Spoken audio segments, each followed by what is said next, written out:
you to do today. This is a real deal. This is a Divex 2000, also known as a Swindell. I am not a hat collector. I was a commercial diver for 15 years, and this was my go-to work hat. All right, this is the Swindell. Can you see that in the camera lens on right there? All right, this is an air hat. They also made these as what they called a gas hat back in the 60s.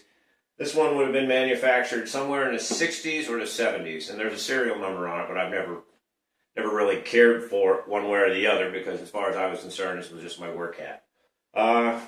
This is a functioning hat. When I stored it, it's been in storage since about probably 98 was the last time I probably dove this, and I went ahead and completely took it apart and cleaned it and put it back together as I would my hat. Commercial divers service all their own equipment. Very easy hat to work on. Very basic air valve on the side that comes apart. We actually refer to these as a toilet valve. This is an exhaust valve and what we call a chin relief in here. All right. Mark V's had something similar they call a spit cock that the guys could open up and actually spit through because they were chewing tobacco. This is an exhaust port here. Again, you can see everything's nice and loose. It was all silicone, nice and well when I put it away. This hat has the original air filter, noise cancellation silencer. Probably a little hard to find nowadays because nobody liked them. They were very noisy, and they just didn't disperse the air that well.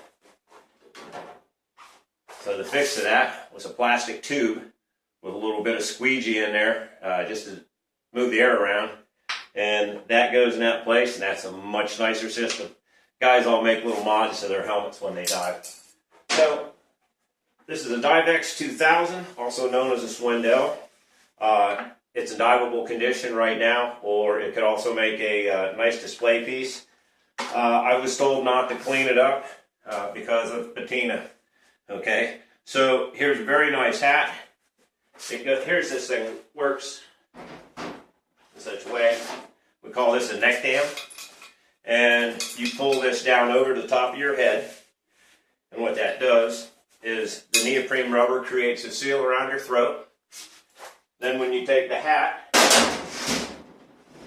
it mates up to that. So it goes on, and there's a quarter turn lock, and it locks into place.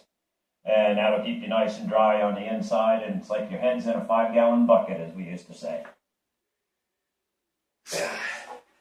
I've literally got probably over 1,000 hours in that hat underwater. It comes with a couple different, Lori, if you want to move this way a little bit. Comes with a complete manual on how to tear it down and work on it. And like I said, very, very simple. This covers also their gas hat, which is, there's none of those parts in this thing. This is the air hat. The other thing is, this hat is still manufactured today. So all the parts are readily available for it.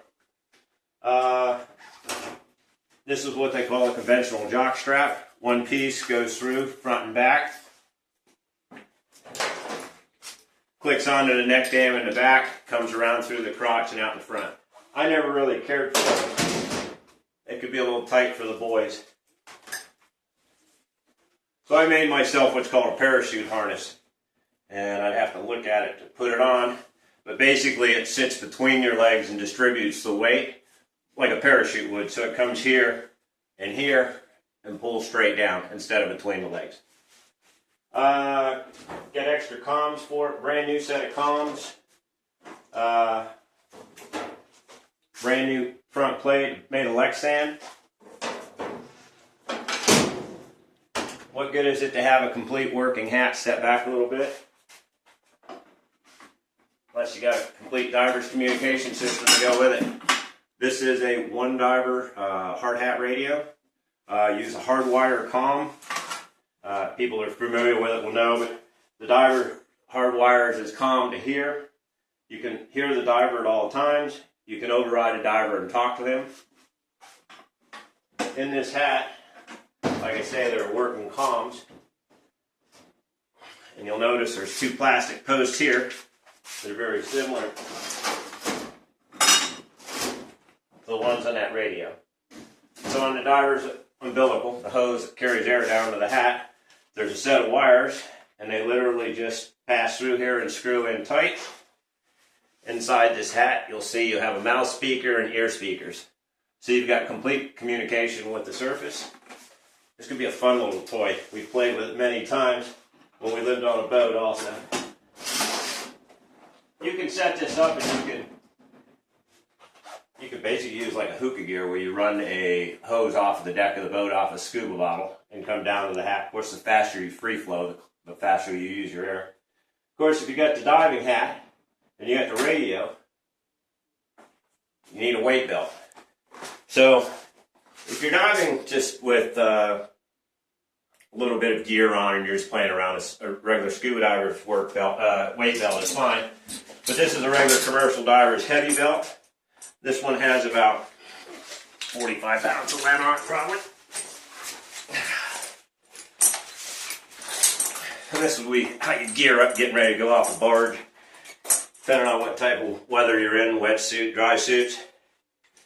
So maybe the belt shrank a little bit in the last 15 years. Or the diver's gotten a little bit bigger. Yes.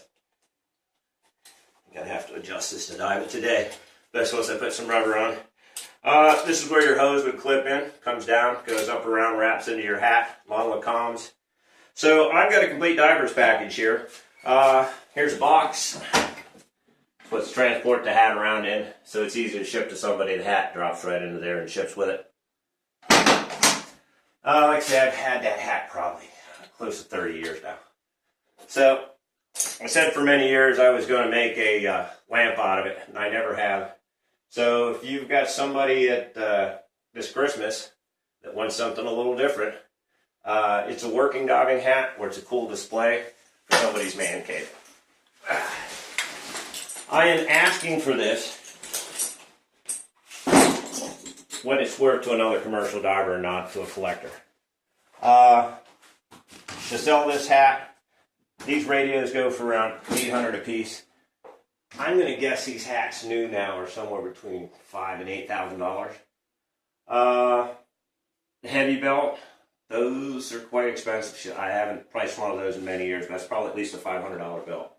So I'm asking $4,000 for the whole package. Be glad to tell you anything I can about it. I can also tell you some ways to set up some inexpensive compressors. There's many ways to go about the compressors, and electric and non-electric. Everybody thinks you need to go to a dive store, and you really do not. Anyway, that's what I have for sale. And if you'd like to take a look at it, give me a call. Thank you very much. Bye-bye.